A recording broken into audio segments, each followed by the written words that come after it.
Mia Farrow, already a popular personality without pushing for the limelight. A lively and intelligent young woman. Roman Polanski, a young, controversial European movie director, making his first Hollywood film. This film shows their first encounter, the meeting of the two intriguing characters with widely different backgrounds.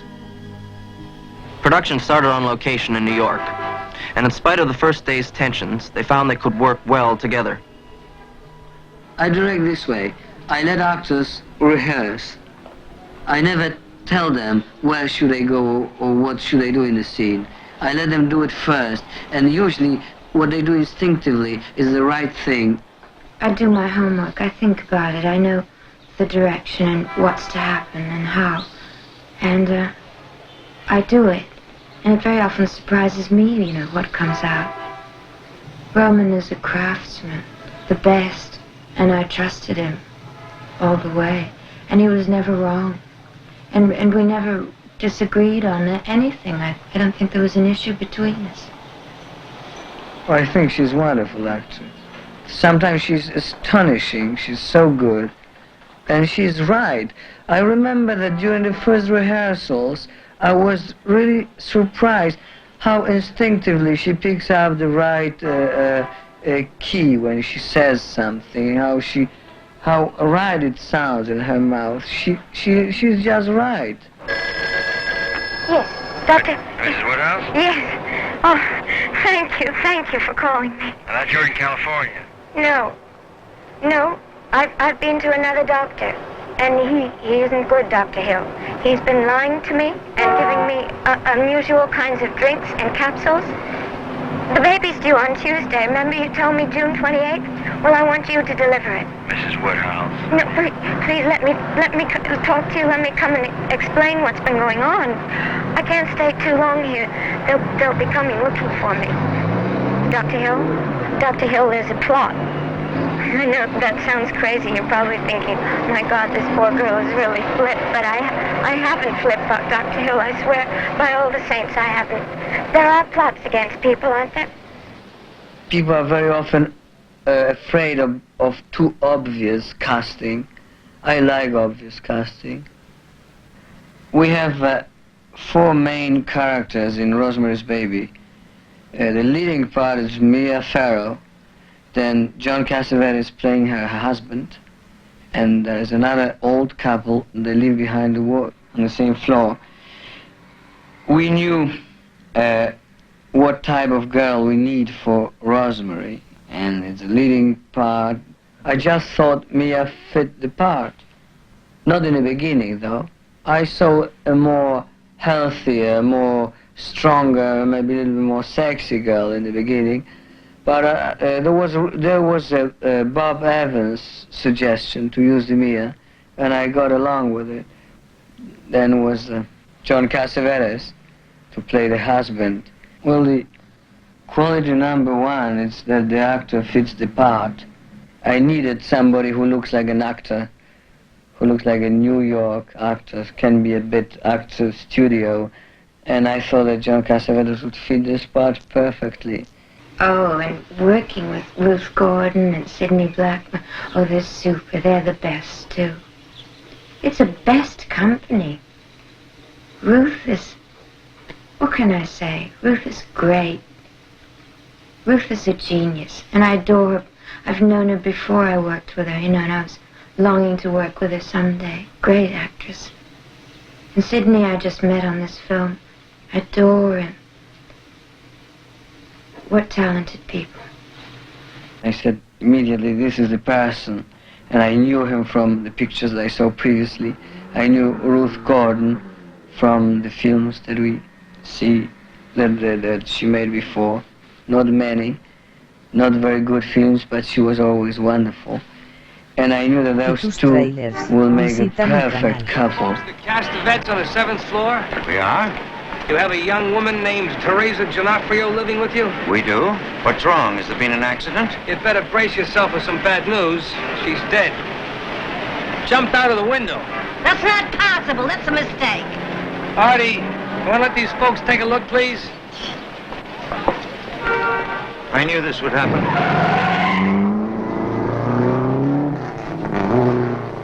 Roman's hobbies denote an often restless nature. Well, I think every man likes driving fast cars. It depends only how fast you can go. I like pets. I had a horse, I've got 5 dogs. I've got a bird, I've got several turtles, I have a couple of toads. The feeling that the car gives you is the amplification of yourself. You just press this pedal and you go fast and it makes a lot of noise. I have a lizard. I love animals. Yeah, Malcolm. I had him since he was a tiny kitten, and I always took him to work with me. Even when I was doing plays in New York, I used to put him in my galoshes and take him to work, and I'd leave him in my snow boots.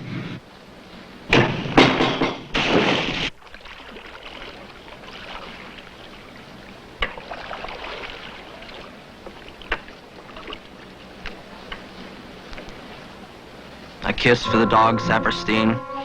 A kiss for the cat, Malcolm. A kiss for the missus, Sharon. Roman found California fantastic. Of Los Angeles, he says, everything is easy here. You want to learn karate, you can learn karate. You want to play chess, you can play chess. You want to drive racing cars, you can drive racing cars. You can, I think everything is accessible in this town. I mean, I do have fun. I do enjoy myself. It's a need in my life, I suppose. I never analyze it. It just sort of happens. It's all a great giggle, isn't it? You can't take anything too seriously. I'm not a flighty person, I don't think. I do take many things very seriously, but I don't think I inflict it on other people.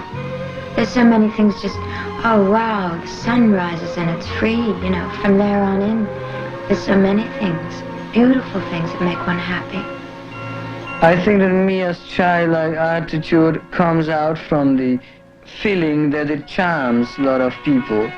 And I don't think that this is what she really likes to be. I don't think that she picked up this attitude because she feels well this way. She just feels that people like it. But I think that we're speaking about things which is disappearing in her. Because as I said, since she came back from India, she seems being further and further from this attitude. Because we all painted our huts different colors, because that was my idea, because things should be pretty, everything should be pretty. And I put love on it, because love is the nicest word I could think of. And peace is secondary, because peace is a result of love. Love is the highest thing that man can give and be and do and live in love. That's what I would hope for in my life. Much love. The love and peace attitude of hippies is one of the most positive things that we could observe in the youth after war. There were different periods. There were beatnik period. There were periods. There were people with motorcycles. There were people with bicycle chains. That for the first time, the young people are peaceful and speak about love and peace, and they really mean it. And that's what's so great about it.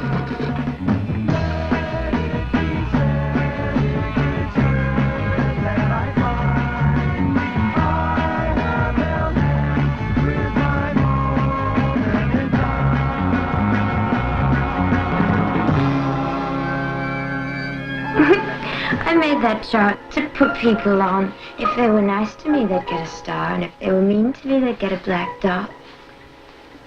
No, then Roman made my chart and graded me. It turned into a whole thing. I tore up my chart, not because of Roman's chart, no. I got angry at something, I forget what it was now. Just something, I was in a fit and I tore up the whole chart. I think it's sad when people when they're grown-ups too long and they forget the joy of being a child. I keep thinking there'll be one sort of day when thunder will strike and I'll be a grown woman or something and I'll be all changed, but it hasn't happened. I still like and do the same things I've always done. Well, when I'm doing things, I have fun, and I never think about it. I'm just having fun, and it's joy. And I do things I enjoy, and the joy just comes out. And if it's childlike, well, that's just a name someone put on it for joy, I suppose. I have a great need to be alone. I mean, there's that, too, and I like peace. And even since the film, I mean, one goes through so many changes. My thing right now is I don't like socializing.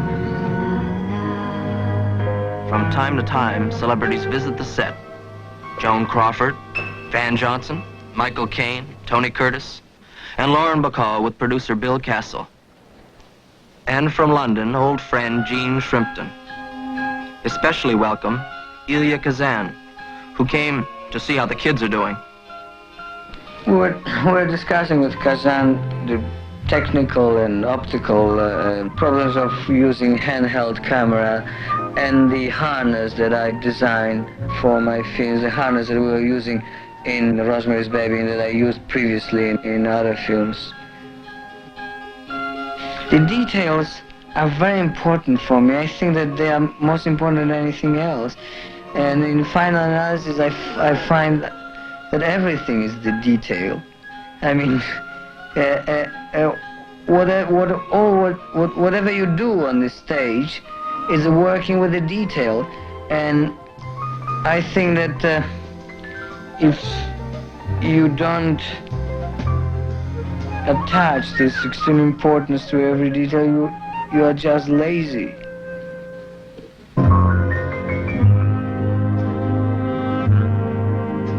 I never designed the movement of the camera first and then try to fit the actors or the situation into this movement. I do the opposite. I start with actors, I let them go through the scene, and then I try to follow what they do with the camera. I think that doing the reverse is like having a ready suit and try to find a man that fits it. He's my friend. I love Roman. But our basic thing, we groove together. What can I say about her? I think she's extremely disciplined, young actress, very sensitive, not tricky. She has none of this method business. She just does things straight. She believes in what she does. She can concentrate. And I think that two most important things in an actor are concentration and relaxation. It maybe sounds funny, but from my experience, and I used to be an actor, this is what's the most important, to can relax completely, but in the same time to be concentrated. I know my job, what I'm going to do, and it doesn't start till Roman says action for me. I mean, it's in my head. There's a part of, I suppose, my whole being tucked away for that scene, but it's quite preserved. You know, the whole thread of Rosemary's Baby, the whole film, I had a something special tucked away.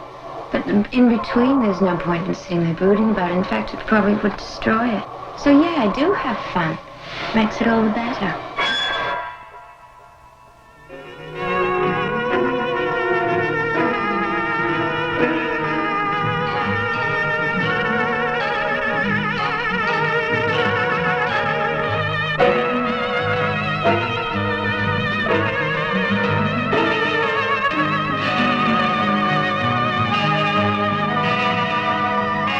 Good evening, Mrs. Woodhouse.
hurt you, Ro. We're your friends, Rosemary. There's nothing to be afraid of, Rosemary. Honest and truly, there isn't. There's nothing but a mild sedative to calm you down. You know I wouldn't let anyone...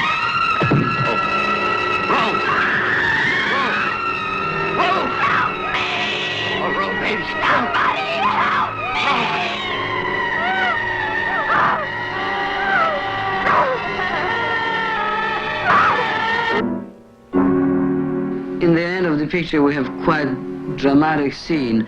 Mia comes into the room. She's surrounded by people who are more or less her enemies. As we are with Mia, I mean, we are with Rosemary. Audience. It's shown from her point of view. The whole film is shown from her point of view, like the book. It's written almost in the first person. There is no scene in the film which could not be seen by Rosemary. It's very subjective. Well, Mia, it was very easy for her because she was in the part. When an actor does things right, he does it right from the beginning to the end, and everything is easy for him, and it's easy to work with him. When the actor cannot fit the part and fights it, then he starts being difficult, he starts blaming it on other people, on trousers, on makeup, on the director, on the light, and it's just a disaster. We didn't have this problem with Mia because everything went easy for her. She just went through it, and she did what was right, you see, and that's easy. She picks up direction. I'm adaptable to style, to a director's style and approach. It's not necessarily mine. I just do my thing. When the actor doesn't fit the part, you have to break him and to make him accept the things, which is pitiful and painful operation. There's no convincing Ron. We talk about things sometimes, little details about the way I would be doing something. It was usually just details like business, little unimportant things. There was never any great thing we argued about. Whatever comes out is just, I think, understanding and feeling what's happening. It's not even necessarily feeling, it's just understanding, and these things come out. That's something best not talked about too much. I don't understand it totally myself. It's a combination of skill and emotion and what one has felt and what one hopes to feel and what one... It's something so inside that I can't put it into words. The last bit of the film, there was a lot of emotion, spent. I didn't know myself how it would come out completely because so much of it was wordless, depending on action, and I don't know where it comes from. And it just came out. Beyond that, I can't say. Roman would tell me what he wanted from me. I had my own thing inside. Visita mi canal. Between the two of us, it came out. I don't like to talk about acting. It's, there are books written on the subject. I don't know where it comes from, some place very private within me. And I don't like to analyze it. What have you done to it? What have you done to its eyes?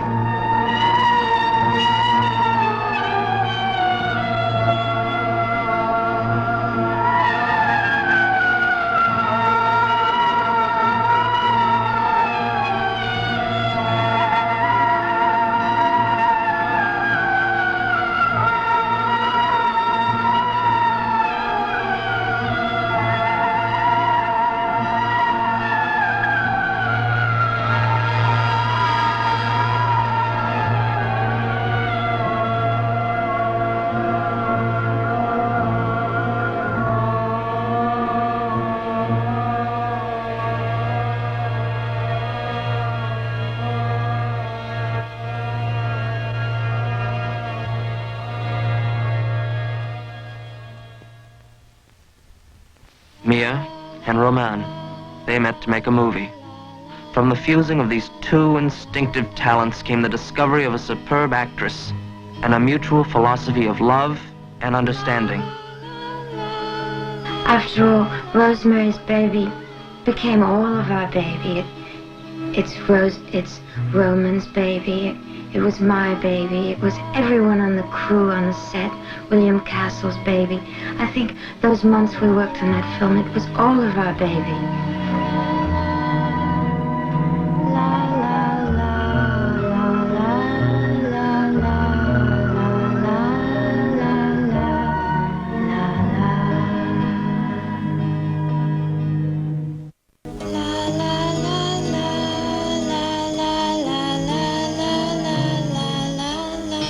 Bill Castle bought the novel, and he wanted to direct it. And I read it, and I said, I'll buy it today, but you can't direct it. If I can't direct it, I'm not going to do it. I said, okay, you have a 3-year exclusive contract here, you'll hold it until you get the picture made. Bill Castle was a wonderful man. His problem was he made the cheapest horror movies you could make, and he was a great flacker. I mean, the publicity things that he did, the way he got people interested, with vibrating seats and feelies, and you know, it was all this cheap stuff that he did, but he was great. He was charming, funny, and he made a lot of money doing it. He produced the picture, and then we went out to look for a director, but I always wanted to do something with Roman. I saw Cul-de-sac, and he had just come in, he had done The Vampire Killers, which was not a successful film, but there were things in it that were extraordinary, and Roman thought he wasn't interested in doing it. He was looking to do a ski picture. Bob Evans knew that I was a ski fanatic and I would be attracted by a ski project. And he also said, and I have these galleys here. It was a bunch of yellow book galleys. He says, I want you to read this also. The skiing picture we were going to do at one point was Downhill Racer. He wanted to do a ski picture, so I have this, but I have this too. Can you read the galleys first? I say, well, I thought you wanted me to do the ski film.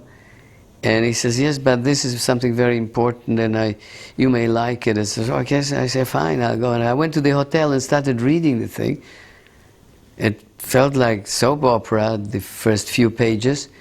And I thought, is it not a mistake? I continued, and by 4 o'clock in the morning I was still reading with my eyes burning, and in the morning I came to the studio. I said, yes, that's a good thing.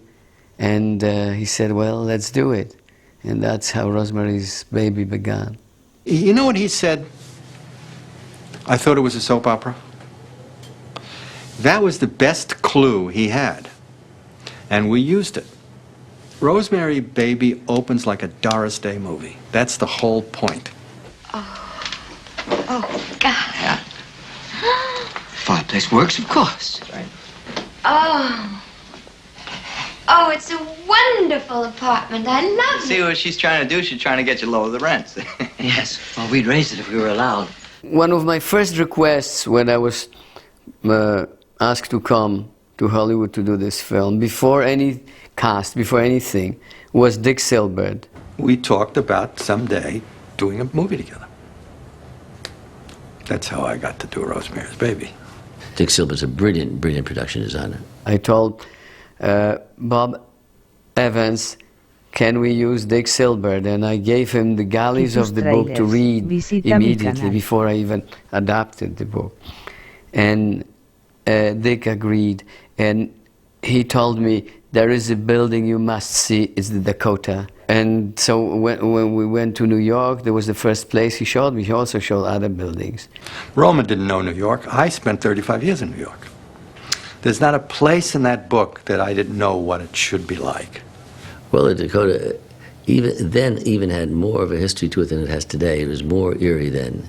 I don't recall whether Ira Levin had the Dakota in mind when he was writing the novel, but as far as we were concerned, that was our immediate decision. I think it's one of the main characters in the picture.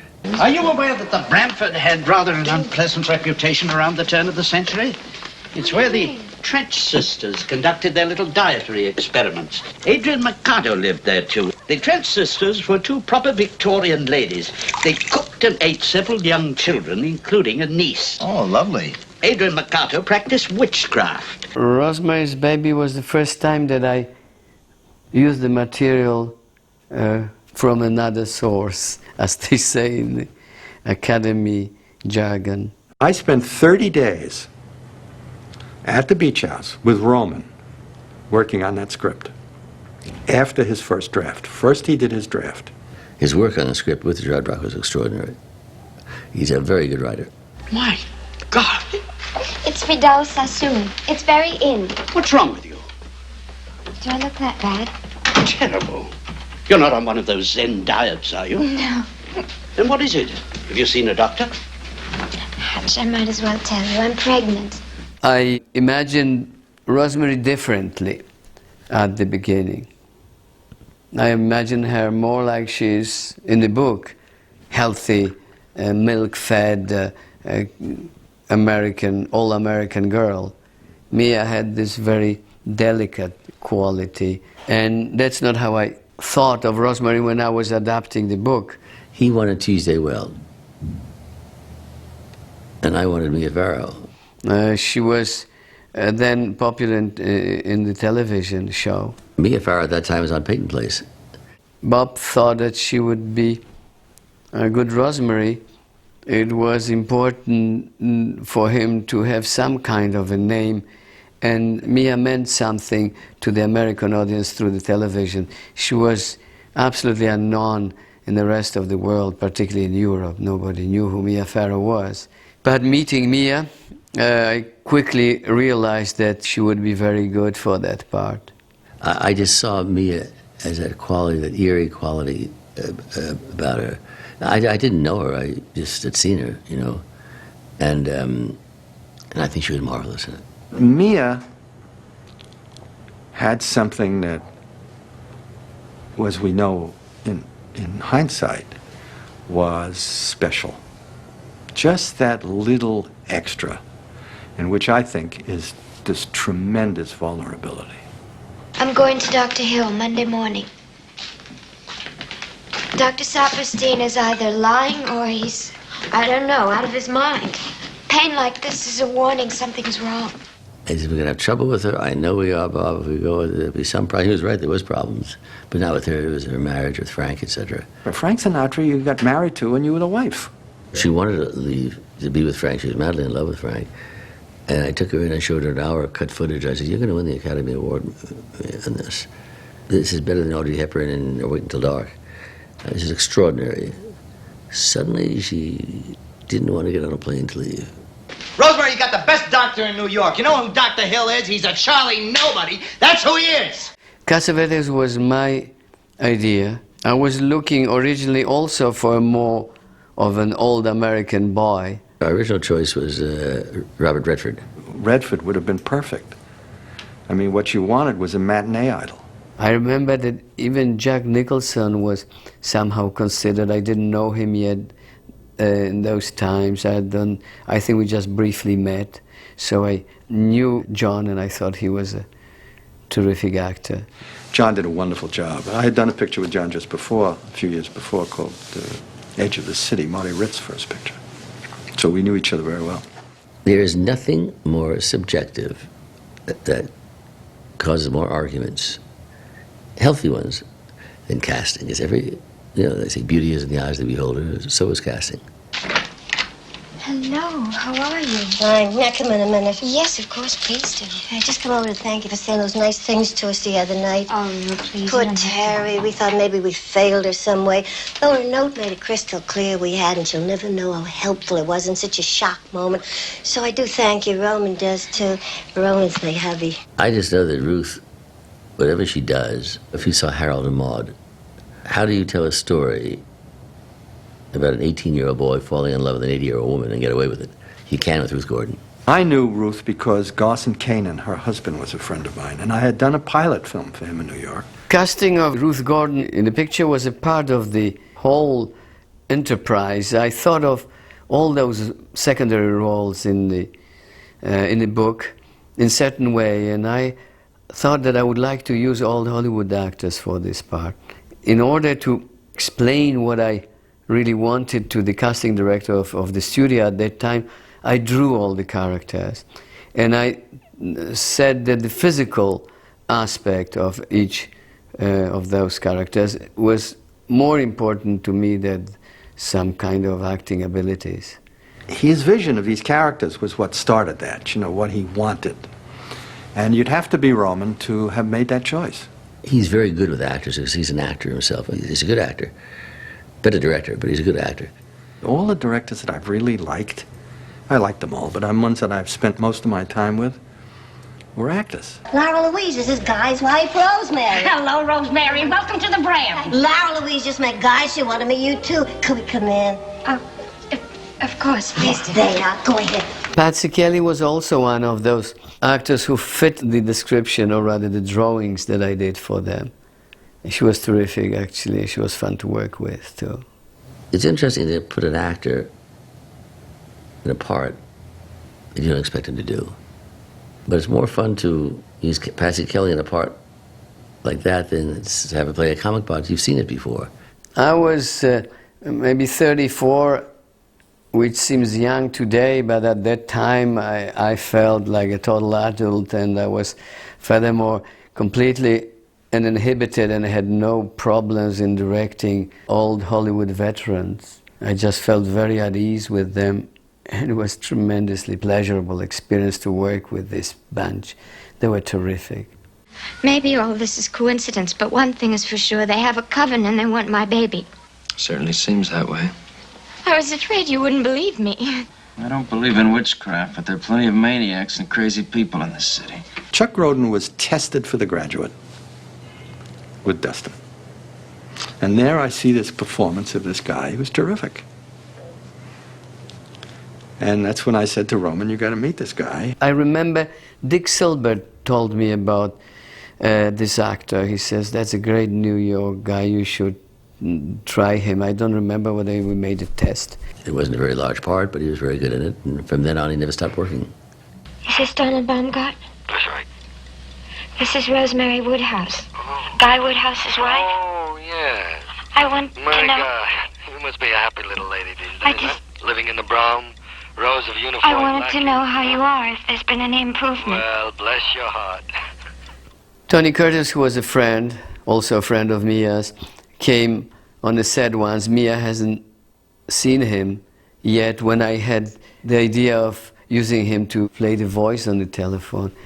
And I asked Tony to do that as a joke. And he went on the other end of the wire and talked to her. And Mia said, I know this voice, but she didn't know who it was.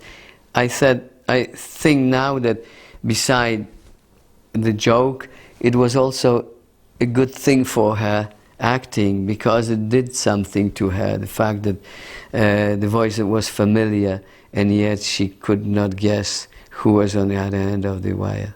I'm sorry I didn't come along that day he came to visit you. Visit? No. Oh, you mean the day we met for drinks? Huh? Yes, that's what I meant. Right.